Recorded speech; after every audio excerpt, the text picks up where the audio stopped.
Hello, everyone. Good day. Welcome to the Toon Under Podcast. I'm Jack in Brisbane. I'm here with Skibby from the That's So Craven podcast. So, Skibby is a contributor to the Australian-based podcast, but judging by your accent, Skibby, which we had a little chat off air before, you are not Australian. What's your story? How come you ended up with a spot on an Aussie podcast, and what's your history with Fulham? No, so yeah, as you say, I'm not really. I like to think I'm an honorary Perth boy.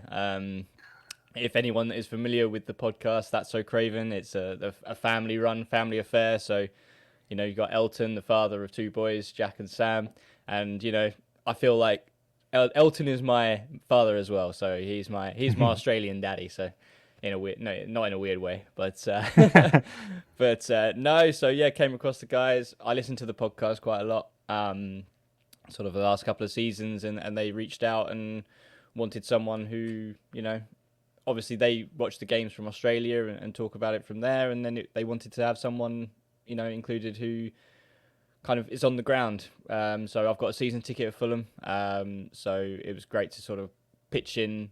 So they always sort of say what they can see from TV, but then I give my view from behind the goal in the Hammersmith end. So no, it's been great, and they're fantastic people. So it's just been really easy just to sort of talk with mates about football and and Fulham and record it. So it's just been a really great experience. But no, in general, Fulham for me been going since I was about 6 years old. My dad sort of I think he went to college around sort of the Hammersmith area, so sort of Kingston. So he started going to Fulham when he was about, I think, sort of 15, 16, and then fell in love with the club. Obviously, it was one of those clubs at the time where you could just turn up, pay on the gate, couple of quid, and go and watch a bit of football. So he took me to my first game, Cambridge United away, because I'm normally sort of around Cambridge. And yeah, same thing. As soon as you walk up those steps, I think the same thing that most fans get. You get a buzz for the crowd, whether it be Wembley Stadium or Abbey Stadium in Cambridge of 3,000 or 4,000 people. I still got the same feeling. So never look back.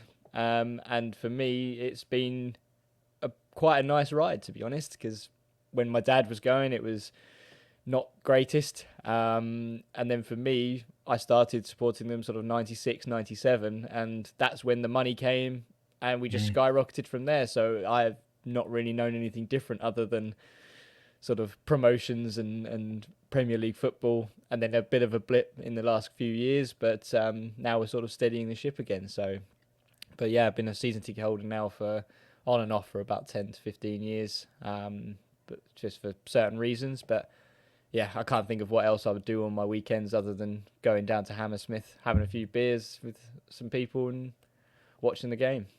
Craven Cottage is beautiful, isn't it? I remember going down there, and like you said, you could get tickets easily. So there was a neutral end not that long ago. That's it, yeah. This was less than 10 years ago, and we went Mm. down, and easy to get a ticket in the neutral end, and river by the stadium, and it's just a really good feeling, isn't there? And Fulham's definitely kind of like they might find this a bit patronising, I don't know, but definitely sort of like a family friendly sort of club, compared to a lot Yeah. of others. But no, you know what? There's a lot of people who sort of try and shake that image within Fulham. They don't want to be seen as, the tourist club, the family club, Embrace it. I mean, you get to a certain level where, you've got these sort of fierce football fans that people idolise, such as, Millwall, the West Hams and that. But I love the fact that, you could bring a mate to a game and no one really cares. You could sit with an opposition fan if they're not being, a certain way. I mean, I was in the Putney end last year, which used to be the neutral end. And, you'd have someone next to me singing, You'll Never Walk Alone when Liverpool were playing. And I was like, come on, mate, there is an etiquette.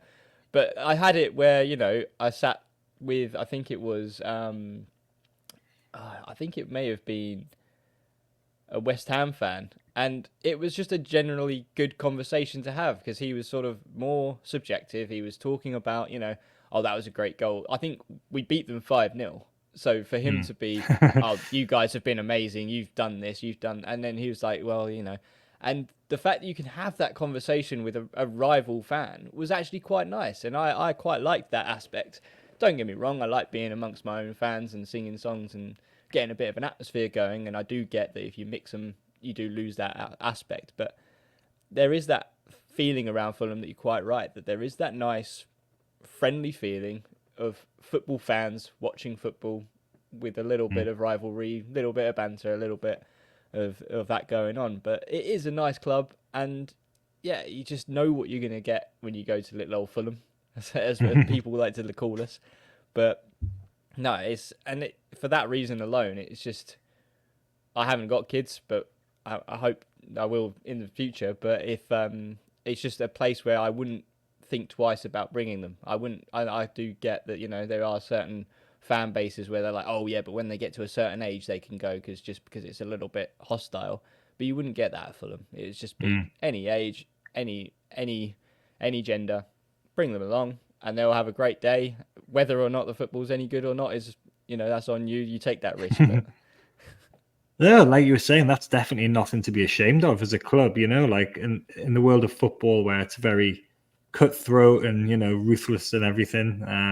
It's nice to have that, really, and it reminds me a bit of Australian sport culture, where you've got, even in the big AFL games and everything, you can have fans integrated. And when you first get here, it's a bit of a shock because it's like, how come there's like a, I don't know, Carlton supporter or something sitting right there, but there's never any sort of major trouble, so. And that's the way it should be, really friendly for families and yeah, good to do. So it's nice that Fulham have got that. Speaking of Craven Cottage, what's going on with that stand? Because I remember watching the first game of the season, was it last season against Liverpool? And I didn't even know they were building that stand, which wasn't open. Okay.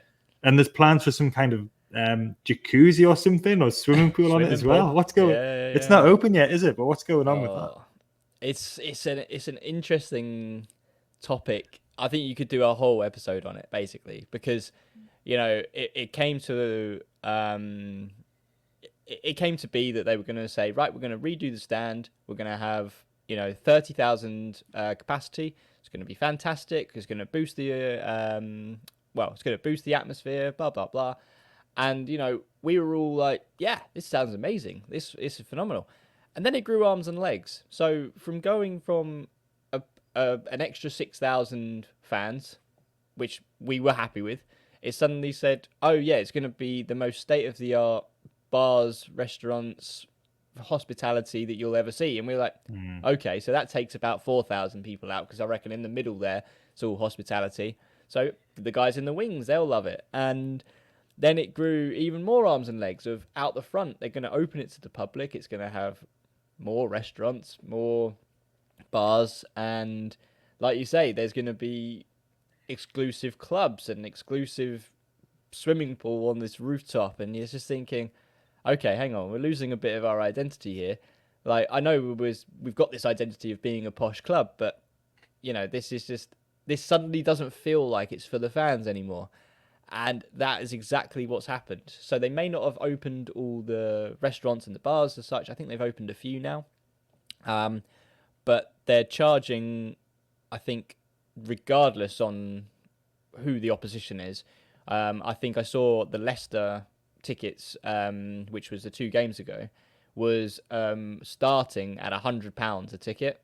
And then I think it actually increases to potentially 105, 110, depending on where you sit. But suddenly, that's not what I want as a fan. That's not what a lot of people that I speak to at Fulham. But suddenly you're going to get the tourists in who are going to say, oh yeah, I'm going to spend, the Instagrammers, they're going to spend £100, come and watch the football, be in this swanky bar and take photos for social media.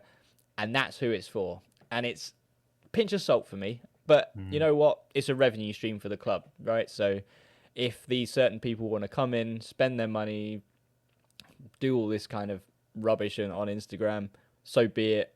But I mean, the only thing I do like about it is, if you're familiar with Craven Cottage, you've got the river walk from the station to the stadium. And originally you used to have to walk around the stadium to rejoin the path from Putney to Hammersmith. But they're going to open that up to the public. So you've got a straight path now, which is fantastic. So I do like that part. And they are going to open up the front to the public as well, which I think is, again, great for revenue stream for the club, great for sort of the people living around the stadium. but there's still just that pinch of salt of who it's actually built for. But yeah. Yeah, it's interesting in this world of PSR, and football clubs have to grow their revenues, and Newcastle are going through a similar sort of conversation about the stadium, about if we want to compete and if we want to be able to buy the best players, and compete with the established elite clubs, we'll have to have this situation with the stadium where there's a lot of hospitality. And I've seen Liverpool fans complaining about Anfield. They have hospitality meals at the racecourse and then bus people in, and it's for the tourists, and it's just the way it's going, isn't it? Like I know that I was talking to Stu from the Wolves podcast last week. They're unhappy about their ticket prices. I don't know. Football seemed to sort of disappear from the working man, didn't it, or the working woman a long time ago, and it's definitely much more geared towards that. Let's just get the revenues in. And I listened to Kieran Maguire's podcast as well about the finance of football. Football clubs hate season ticket holders because they don't spend the money. They spend the money once a season and that's it. But most Premier League clubs now, because the Premier League is such a global phenomenon, and people, like you just said, people will spend hundreds of pounds to go and watch any Premier League game, especially if they get all that glitz and glamour with it as well. That's the way it's going. And that's the reason. So I did give up my season ticket when I moved away about sort of 5-6 years ago, and then I brought it back 2 years ago. And that's the reason I bought a season ticket, was because I bought a membership, and the lowest match ticket I think was around £60-65, and that was for a Category C game. So once you got to the Man Uniteds or whoever, it suddenly skyrocketed to about 80-90 quid just for the cheapest ticket. And then I just opted for a season ticket because it then works out about £30 a game, and that I'm much happier paying. But yeah, like you say, it's just it's unfortunate that a fan that apparently could only come to 1 or 2 games is now being priced out of the game just because of their lifestyle choices, what they do for work. They might not be able to commit to a season ticket, but they're being punished because apparently they're not seen as a real fan who could get a season ticket, which I don't think is fair. But like you say, it's an American mindset. I think that it's very similar to the NFL. That season ticket holders are treated, not seen as the cash cow, as it were. They would just be turn up to a game, go home. Whereas, and that is seen as a small percentage. Whereas the tourists come in, they buy all the merchandise, they buy all the stuff that we look at and go, why are we selling this? Who would buy like the Fulham champions? Was it the cheese board? Yeah, yeah, I remember Champions cheese board that went viral. Like, who bought that? And I know there's going to be some dude sitting in Germany with his Fulham Championship cheese board just because. Yeah, why not? So let's talk about the football. Fulham last season, they came 13th, so it was a pretty solid mid-table season for Fulham. What was the feeling among Fulham fans about the way last season went, and how Fulham really managed to establish themselves back in the Premier League? There was a bit of yo-yoing going on there, and Scott Parker was involved. And so how Fulham managed to sort of establish themselves back in the Premier League, because I think most people would regard Fulham now as a standard mid-table Premier League club. The easy answer is one man, Marco Silva. Just the way that he's got us playing, the way that the mentality that he's brought to Fulham, like the winning mentality starting from when we were in the Championship, I think that was a big help, that we weren't just beating teams, we were absolutely crucifying them, and there was this very no-nonsense football. But I think the key thing is that we took that from the Championship, and then when we came to the Premier League, we adapted to a point that we wouldn't have the ball as much as we did in the Championship, but we would have to up the work rate. And I think we saw it from the first game under Marcus Silva in the Premier League, which was Liverpool at home. And, I think there were calls of Mitrovic can't do it in the Premiership or Premier League. Fulham are a yo-yo club, blah, blah, blah, this, that, and that. And, Liverpool came to Craven Cottage, and I think we even took the lead. We took the game Yeah. to them, I drew remember watching that 2-2. one. Yeah. And, and for me, I know there was still a lot of doubts around Fulham, but I thought, we've arrived here. There is something special here. And I think Mitrovic even scored, I think, 12 or 13 that season. For a player that can't do it in the Premier League, that's pretty good return, right? But, coming into that last season, we had the unfortunate point of Mitrovic leaving, which, after a great successful season back into the Premier League, we're thinking, right, where we can build from this would be fantastic. And then you lose your 13 goal a season striker, which is crucial in the Premier League. And we didn't actually replace him like for like. I think we bought in Raul Jimenez for 5 million before he even left. So I think Raul Jimenez was always going to be sort of a bit part player. And you know what? There was a lot of disgruntled Fulham fans of how we've sold Mitrovic. We haven't replaced him. And a lot of that kind of mentality. But we did okay. Like you say, we finished, I believe, 13th, 12th. And, that's credit to Marco Silva that he got certain players playing that people had written off. So Willian, when we signed him originally, people had written him off.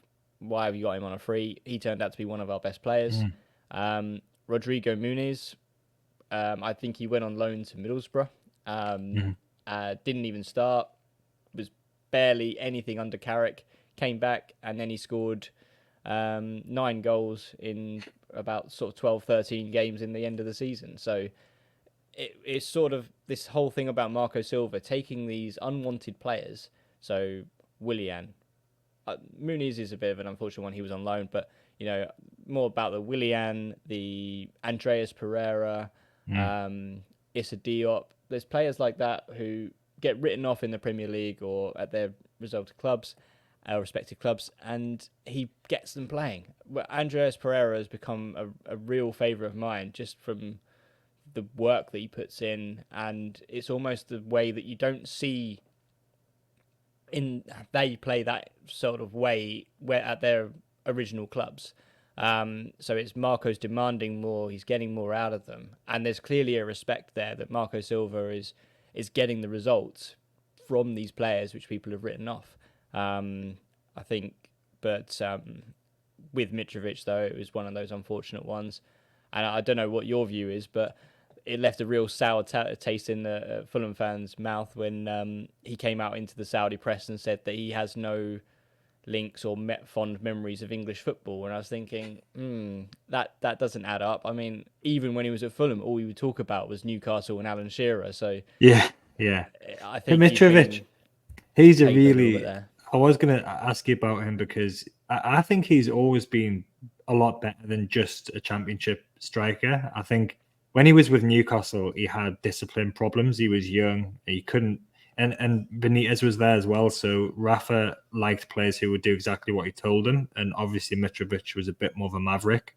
He obviously didn't have a lot of pace, but I think he was far too good for the championship. And I think he played in the Champions League before he signed for Newcastle and he scored goals against Arsenal.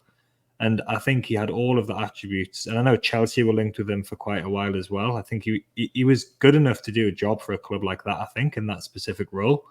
And obviously in the championship for Fulham, he was absolutely scoring for fun. 40-something goals, didn't he get in total? So I was pleased when he came up and he had that game against Liverpool. I do remember watching that because it was the first game of the season of any club, I think, in the Premier League that season. And it was on at 9:30 here, so it was a good kick-off time. But yeah, no, he was a real maverick, and he did support Newcastle from what he said all the time here. So yeah, but you can't have that. That history with Fulham and not have any fond memories. And he scored what? No, he must have scored almost 100 goals. Yeah, I think he's been paid to say certain things to big up the Saudi league, which is one of those things. But no, I mean it's interesting though because you say about his disciplinary record. For us, I think he only got 1 red card, which was the complete head loss at Man United in the FA Cup. But other than that, he was good as gold. I think that was his only red card in like 6 years. He matured, definitely. He really matured. He became a real leader, and he became. I mean, I don't know why Scott Parker didn't like him. We were playing Ivan Cavallero, who is a winger, a striker in one of the relegation seasons with Mitrovic on the bench. But like, I think again, it just shows more credit to Marco that he came in, treated Mitrovic as that star that he wanted to be, and reaped the rewards that he just became this absolutely unstoppable striker. And you know what? I think it was a shame he went to Saudi, because I do genuinely think that there was, at the time, there is no better number 9 probably in European or world football. It would probably be Harry Kane, and then I could not think of another sort of strong target man, number 9, who could do a job that Mitrovic could. And I thought there was teams such as Man United, Chelsea at the time, who were crying out for that sort of player, who would just, doesn't matter where he is, doesn't matter how you're playing, he will get you goals. And he just fit the bill for me. So to see him go to Saudi for in the manner that he did, at the age that he did, probably the highlight of his career as well. It's just a true shame, but we're not going to complain. We got 52 million out of it, so. I didn't realize it was that much. I knew it was. Yeah, it was a lot. Yeah, I didn't realize it was that much. That's you kind of can't blame the club for taking that, then, can you? But he's definitely a player who needs a certain kind of management as well. And like I said, Benitez it wasn't going to work because he's not he couldn't do what Rafa wanted him. Rafa is a real control freak, because he wants him standing in a certain place at a certain time. It sounds like Marco Silva's a bit more, recognizes he needs to be a bit more free with a player like Mitrovic to get the best out of him, and that's good management, isn't it? So yeah, absolutely. And so it's been a credit that we've managed to keep Marco Silva for as long as we have. I mean, there's been a lot of clubs sniffing around. I think even this summer we had Benfica asking the question, but he's the real key, that we could sell Mitrovic. We sold Palinha now as well, who was a massive piece in the jigsaw for us. But for us, those are replaceable, whereas I don't think there's a manager out there at the moment like Marco who could get Fulham playing the way we are and keep us safe from relegation, to be honest. I was going to ask you about Marco Silva as well, and my question was going to be, what's the regard that he's held in by Fulham fans? But you've just very clearly articulated that he's extremely popular, and Fulham think they've got a real top-class manager. He's still young, isn't he, as managers go? He obviously came to England to Hull, and people didn't know who he was, and he nearly kept them up.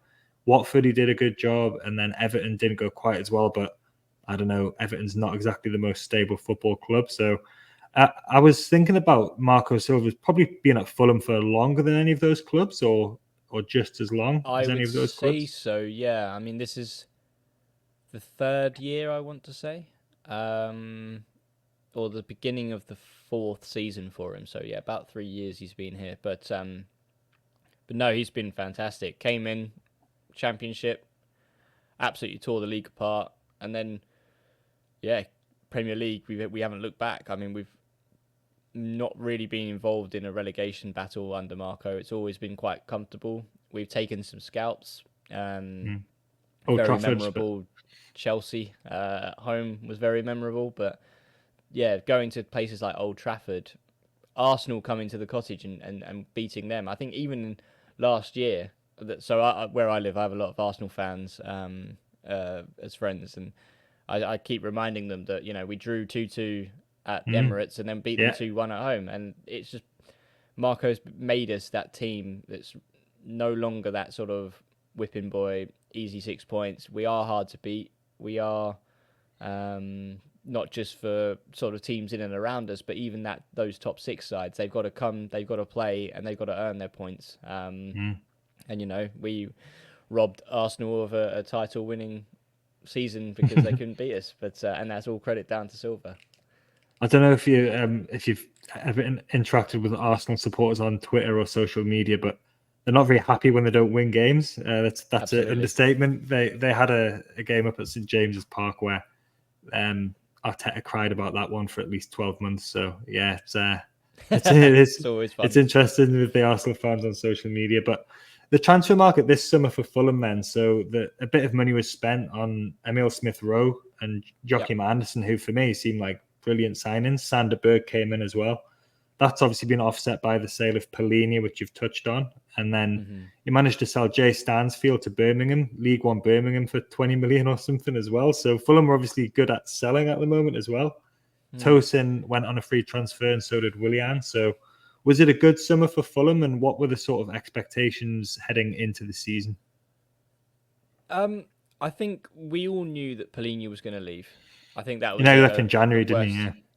Where he was going to leave in January, and then it all fell apart, and then he kept him, and then he went in the summer. So I think there was a gentleman's agreement that we all knew was going to be fulfilled. So it was almost that, how do you fix a problem of this absolute beast of a tackling midfielder that no one in the top 5 leagues can compete with? So that was going to be a hole to fill. But for me, it was actually a really successful transfer window, just because we went ambitiously. We weren't just going for, the kind of obsolete mid-table Premier League players which aren't not wanted. So, there's sort of, it's probably a bad example, but the Mikel Antonios of the world, an aging Premier League experienced player.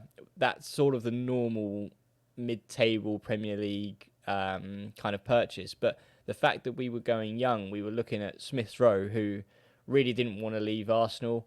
Unfortunately for him, there was a lot of quality in front of him, so it's not so much that he was a bad player or, he was seen as sort of damaged goods. He didn't actually want to leave. I don't think Arteta wanted him to leave, but this is, again, something that Marco Silva was very good at, which is the players, from what I hear, are very, I don't know if I want to go to Fulham. And then after one telephone call with Marco, suddenly he sold the project and he's on the next, car, plane, whatever, over to Fulham. But Smith Rowe, for me, was always going to be that first sort of primary target. But then what we found to replace Palinha was we needed, we couldn't do a like-for-like player. We had to start to think a bit more logically of, we need about 2 players to sort of fit the bill. So what that incurred to was Joachim Anderson coming in as a ball-playing centre-back with a vast Premier League experience. That composed head in the back line who can get the ball down, ping a pass under pressure. And then Sander Berg, a bit of muscle in midfield, who can get the ball down and play as well. But, we went through different targets, different players which we could have gone for. I think we looked at Andre, who went to Wolves in the end. There was a lot of talk about him. There was talk about McTominay, but it was almost like trying to fit the puzzle in a way that we needed the sort of the complementary centre back with that centre mid. So there was talks of Andre coming in, as he's a really good player who can pick up the ball and have it at his feet, but with Diego Carlos, who's a bit of a brute from Aston Villa. But then as soon as that wasn't really working out, we went for McTominay, and then Joachim Anderson comes into the picture and Sander Berg. So for me, it was a lot of good business and a lot of well thought out business, but difficult deals, which meant, it took time. So it was a shame that, Sander Berg came in quite late. He didn't have a pre-season because he told Burnley that he wanted to leave, so they ostracised him from the squad. So we're now using sort of cup games and things in bit part to get him up to speed, which is a shame. But no, there's sort of, Joachim Anderson for me, future. Well, he's going to be Fulham captain in the next year. He's a brilliant player, yeah. I think he's fantastic. We obviously had him on loan. We all fell in love with him when he was on loan. So the new rule is, don't fall in love with a loan player unless you're going to sign him 4 years later. But no, there's certain players which I think are fantastic. I like Reece Nelson as a loan. It's a shame that we haven't got an option on him, but from what I've seen, he's been looking really good. But one that's really gone under the radar, I think, is the centre-back that we got from Villarreal, Cuenca. He is a bit part player. He's obviously not going to push Bassi out straight away, but from what I've seen, he's a really rare profile of, Pep and all these top managers want these ball-playing centre-backs, and Cuenca is a left-footed version of that, which is a very rare profile. So I hear from people who know better than me. But watching him, he's like Joachim Andersen, but with a left foot, which I'm really excited about, and he's still quite young. So to pick him up for 6 million, I think it was, or something ridiculous, that he'll be one to kind of watch this space. But the only thing that I would have said, that if Fulham could have got a winger permanently rather than on loan in sort of the profile of Reece Nelson, then it would have been a 10 out of 10 window for me. But the fact, we got him on loan to sort of fill the gap about half an hour before the window closed, I would say it was probably about an 8 or a 9, but still a very strong window.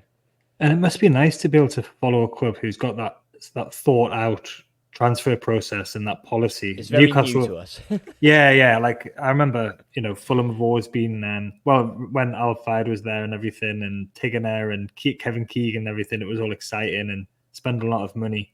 But Newcastle have had trouble this summer with, we had a new sporting director come in, and there's been sort of tensions going on there as well. So we chased Mark Gahey, obviously Joachim Andersen's old teammate for a long time. So we were thinking, if Fulham sign Andersen, does that mean we won't sign Gahey, which did happen in the end, but there was all sorts of stuff going on. So it's been a bit of a frustrating summer for us. So yeah, Fulham obviously got that well thought out this time anyway. Is that a policy that you think has been coming, that it's going to be like that, or was it a bit of a surprise to Fulham that it was so sensible and considered? It was definitely a surprise. I think previously it's been very much data driven and scattergun approach, and we always laugh about Tony Khan, who is the son of the owner, who is now our director of football and footballing operations. He's got endless titles to feed his ego, but he loves a deadline day deal. So everything always waited until the last day. We'd bring in 5 faces, and we'd like, well, that's great, but now Marco's got to embed them and that could take about 2 months. But we got Smith Rowe in quite early on. We got Cuenca in quite early on. So that was a bit of a fresh air for us, and hopefully something that we are going to be doing a bit more of going forward, because all managers want is those players in to be able to embed them into the squad and be ready for the season, which doesn't always happen. But I do get that there's a lot more complicated things that we don't really see, which is, does the player want to join? How are they going to accept the offer? And basically the agent stuff, it's so complex, and people say about waiting. So I think, just for an insight, the Andre deal, the lad who went to Wolves, we tabled a bid in the middle of July. They were in the Copa Libertadores, which is like the Champions League version of in South America, and basically they wanted to hold on to him because he's their best player until they got through the round of 16, which was on like the 25th of August. And then Fulham basically just said, well, we can't wait that long. So we offered them 27 million, I believe, and they rejected it. They said, we want 35. We said no. We walked away. Then on the deadline day, Wolves get Andre for 20. So they get the deal because they had him for the game that they wanted. But at the same time, they nearly overcharged us 15 million for a player that we knew was worth around 20. So, there's all these kind of mind games and things that go on, which you just got to take into consideration. But no. Yeah, there's a lot that's out of control, isn't it, of the club and the decision makers, and they need to navigate that. And it's funny when you go on social media. You were saying before about fans complaining about not replacing Mitrovic. It is funny when you go on social media and everyone's a director of football, aren't they? Everyone's an agent and a transfer expert. So it is. It's the way it is. Fulham so far this season, then they have lost 1-0 to Man United, and I watched that game and I thought there was nothing in that game at all. It was a pretty even game. Beat Leicester 2-1, and then you've had back-to-back 1-1s with Ipswich and West Ham. The penalty shootout in the cup game, I think, is still going on now. I checked the score just before. That was unbelievable. So How's the season been so far? Has it been an expected start, and what's the general feeling around Fulham? I think the cup was an upset. We expected to go a bit further. We didn't expect to lose to Preston. But like you say, it went down to penalties, and they were probably the best penalties I've ever seen in my life, which is Was it 16-15 in the end? Something 16, like that, wasn't 15. It was just phenomenal. And some of these penalties, and even the goalkeepers, they were just planting. Yeah. I think our goalkeeper planted it top corner, and their keeper put it low and into the side net. And so there was unbelievable penalties. But hey, it is what it is. You can't change it. And we did make around 11 changes, so it's kind of one of those things. But no, I think it's been expected start. I think we expected a bit of a slow start because, we lost Palinha. We're still in transition. We're still trying to work on the best way to play. I think we tried to fit Andreas Pereira in the team, even though we've got Smith Rowe now as an attacking midfielder. So we've kind of dropped Andreas Pereira back. That's been very hit and miss. And I think that's where we've sort of seen some struggles. And I think with Joachim Andersen coming in late, that we started with Diop and Bassi. We're now moving to Andersen and Bassi. That's taken a bit of time. So unfortunately, being 4 games into the Premier League season, we're still moving the team around. Sander Berg not ready yet, so he's still waiting in the wings to come in. So I think we haven't got our best 11 figured out just yet. But you know what?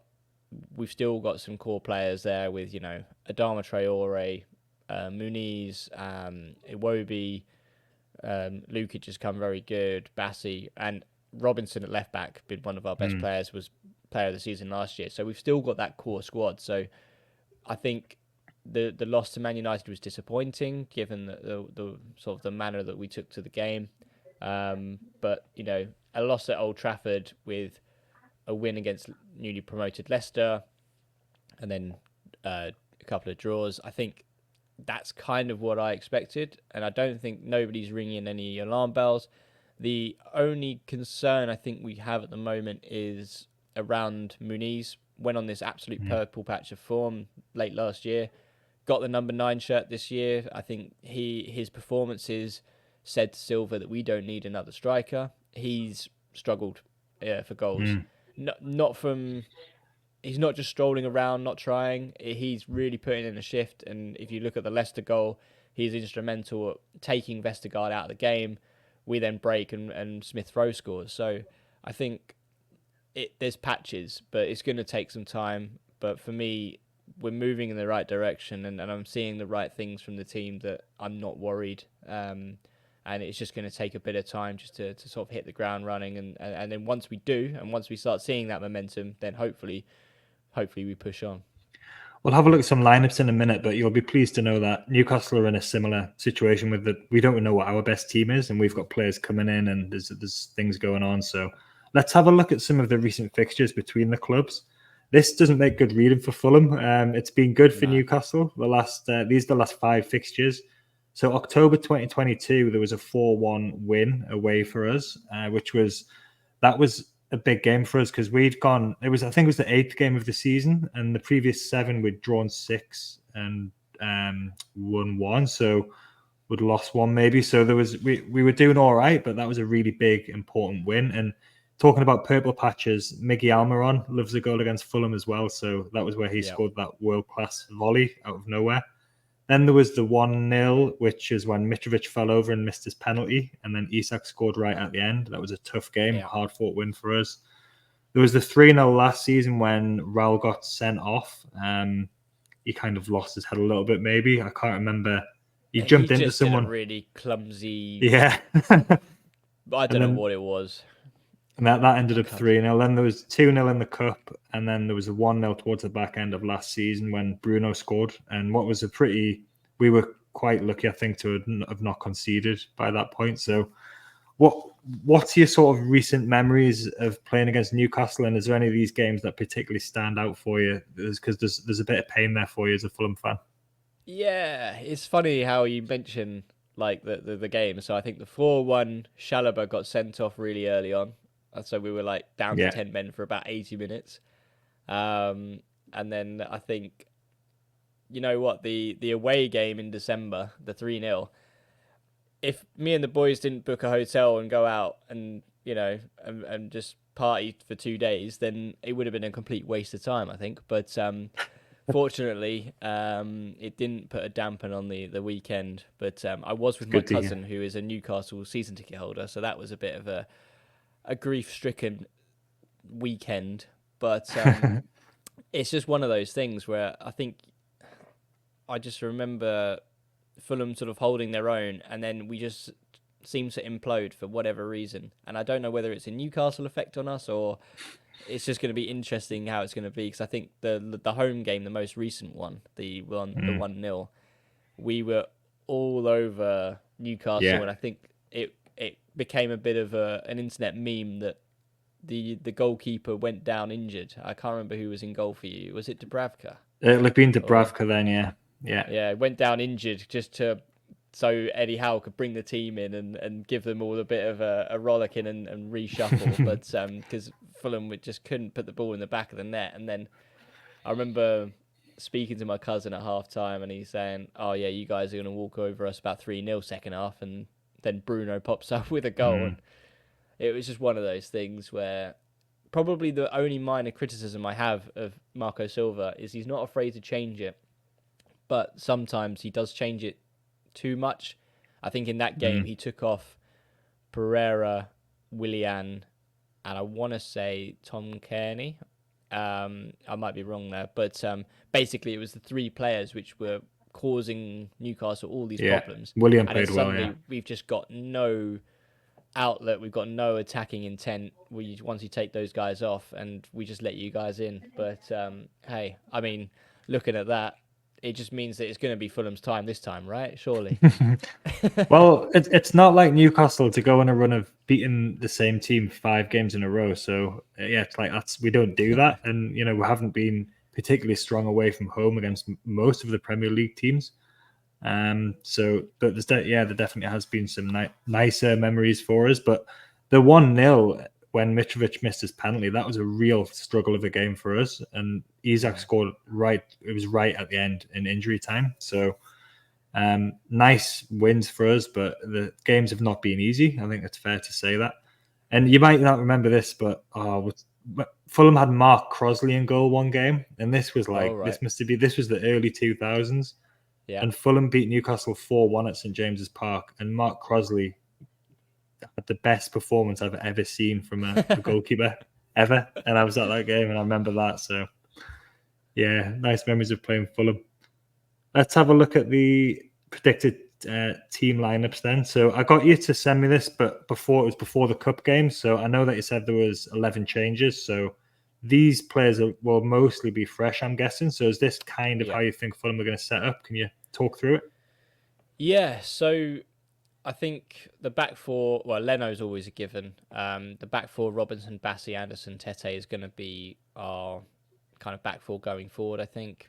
Bassey now complements Anderson. Anderson being the ball-playing centre-back as we talked about. Bassey is a little bit more chaotic, erratic, but aggressive. He's very quick, very strong. So if Anderson, he will basically step into any challenges if he misses the ball or anything like that, or they get past him. Anderson is the sweeper. Lukic has been very surprising for us. He's been at the club now for about 18 months. He kind of struggled with the pace, I think, of the game. He was paired mostly with Palinha, and I think with the way that Palinha plays, it just really dampened Lukic, made him go invisible most games. But the start of this season, he's come in as that number 6 and has done very, very well. He sort of mops up, been a bit of muscle in midfield, but he's a bit more classier than just your standard number 6. So he's been very key into sort of picking up the ball, sort of recycling it, and sort of starting our attacks. So I can see, despite Berger waiting in the wings, £20 million signing, I can't see him dropping Lukic at this time. Marco is a very he only makes changes if he has to. He's not one to be sentimental with players. He will wait for either Lukic to drop form or maybe even Andreas and then move Lukic a bit further up. But I think given the way that this is how we've started this season, he won't make any changes just for the sake of it.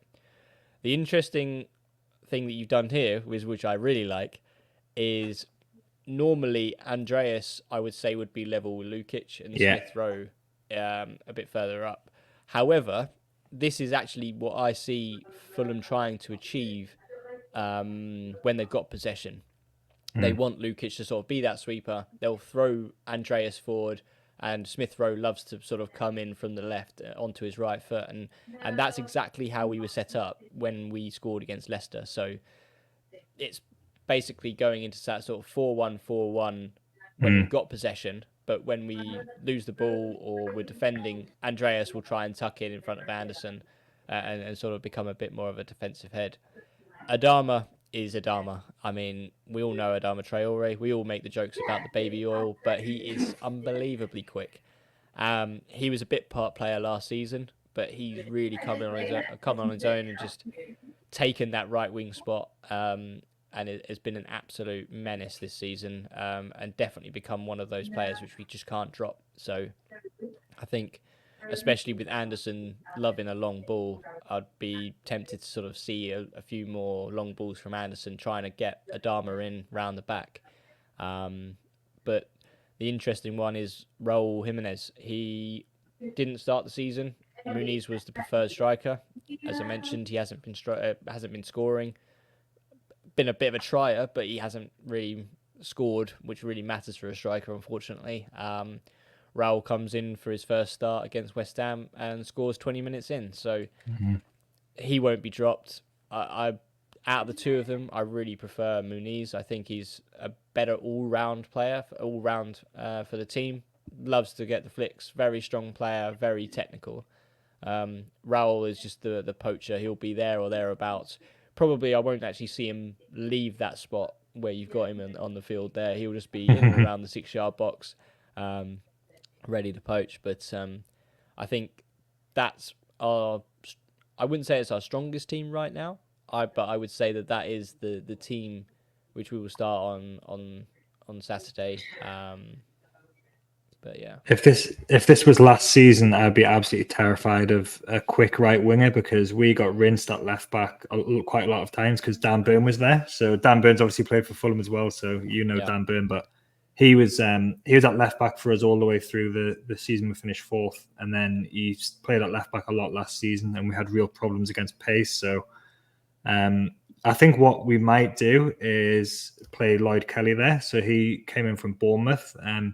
The other option there will be Lewis Hall, who played against Wolves, but he's good going forward, but not as good defensively. So I think they might just fancy Kelly, because then he can tuck in a bit as well into a back three if needed. We will have Dan Burn playing and Fabian Schär. Fabian Schär is a bit like Anderson in terms of ball playing. He was a real miss when he wasn't there, and he scored a great goal last week for us. Trippier, I think, might come in for Livramento. I think Trippier hasn't started any of the games so far this season, but he's really made a difference when he's come on, and he's been picking his fitness up. So I could see Trippier playing. Livramento had a bit of a tough game against Wolves. The midfield will be interesting because we've got options now. We didn't have options last season. There was a lot of injury suspensions going on, but Tonali is back now, and I think it's time he started. He's a lot of a better player than Sean Longstaff, who likes a goal against Fulham, and he's a trier. He's a good grafter, but Tonali's next level. I think he's a true class footballer. Bruno is always going to be in there as the captain now as well. Joe Willock's the other one who I thought might come in for Joe Linton, because Joe Linton's had a bit of a difficult start to the season as well. He's done some good things, but his form hasn't been the best. But I think because it's an away game and we like his physicality in there, I think he'll play in the midfield. The other question we've got is Harvey Barnes, whether he plays or not, because he was also dropped for Wolves. He came on and scored an absolute screamer, and he also scored in the last game he started against Spurs as well. And then the question is, does he play on the left or the right? Because Gordon prefers the left, but so does Barnes, because he likes cutting in and doing that move that everyone knows what he's going to do but can't stop. That's Harvey Barnes' trademark. Gordon's been a bit out of sorts this season, but he's still scored a goal. But like I said, he does prefer the left, so he can play on the right, but he is better off the left. And then Isak got injured against Wolves and came off at half time. But hopefully he's going to be all right, because if he isn't, we've got Will Asula, who we signed from Sheffield United, but he hasn't had a kick yet. He's a young lad. So there's a chance Gordon might go up front with Murphy on the right and then Barnes on the left. So we'll see what happens. But from a Newcastle perspective, it's good that we've got options now and the team's looking strong. Like I said, we still haven't kind of hit on our best team yet and what our best 11 is going to be. But I think that'll be how we set up. And it usually is like that 4-3-3. So yeah, it'll be interesting to see what happens. Is there anything there that stands out for you from a Fulham perspective about things that you would be particularly concerned about, or where Newcastle might be able to hurt Fulham from that? Tonali. I think I just really rate Tonali as a player. I think his return has been almost like a signing for you guys, that he just dictates the ball, is very, I think, aggressive in terms of dictating play. I think if we've got that weakness with, like I mentioned about Andreas Pereira being pushed back into sort of that number 8 role, which he's not too used to, I think Tonali and Bruno could potentially have a bit of a field day in sort of dictating the ball from the middle of the park. And I mean, I love fullbacks in Tete and Robinson, but Barnes and Gordon are just next level. I think Harvey Barnes, when they were sort of talking about, Sterling being ousted from Chelsea and things, I was really secretly hoping that, the Newcastle money might tempt him over there, that, free up Barnes and hopefully he could come to Fulham. But I really do rate Barnes. I think he's a phenomenal player. But yeah, I think the real battle is going to be in the middle of the park, and definitely if Isak plays. I mean, Isak gets goals wherever it doesn't matter whether it's like Haaland in a way, that it doesn't matter if he's had 2 touches of the ball, but he normally just turns up and scores a goal regardless. So he's just one of the elite strikers. But for me, I think is that middle of the park, which I think is going to be the biggest sort of pressure point on Fulham. This is a really interesting game because Newcastle, although results have been good and we've got 10 points, performances have really been patchy. So we haven't put together a full game, and the away form last season wasn't good. Although it's not actually as bad as what it might have seemed in 2024. That it's not been too bad, and obviously there was the victory at Craven Cottage in April.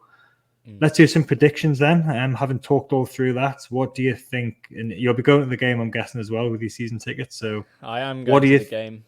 What are you expecting in terms of a prediction for the game? Well, in the prediction pod that we did with That's So Craven, I actually predicted a 2-1 Newcastle win, just because it seems to be the score line which you guys love at the moment. I think Fulham haven't identified all the sort of weaknesses that we have internally. So I think Newcastle are vulnerable to a goal, but I do think that it will be a Newcastle 2-1 win. And I do think the goals will probably come from Harvey Barnes and Isak if he plays. But Harvey Barnes will definitely be a thorn in our side, I can imagine. I got my prediction spot on last week and I said it'd be a 2-1 win, but I'm not usually that confident, and this time I think I would have been happy with 4 points from these 2 consecutive away games. So I think it might be a draw. Like I said, I think Newcastle is still working out what's what. That starting lineup that I flashed up is it might not be that. There's a good chance there'll be a couple of changes from that. So we do have the options off the bench as well. So, but like I said, the form's not been great in terms of performances. So.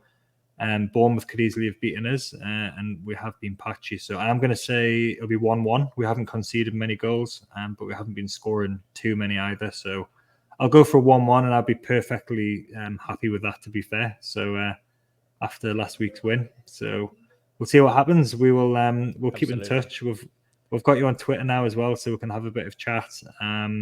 But thank you very much, Skibby, for your time. It's been good to chat.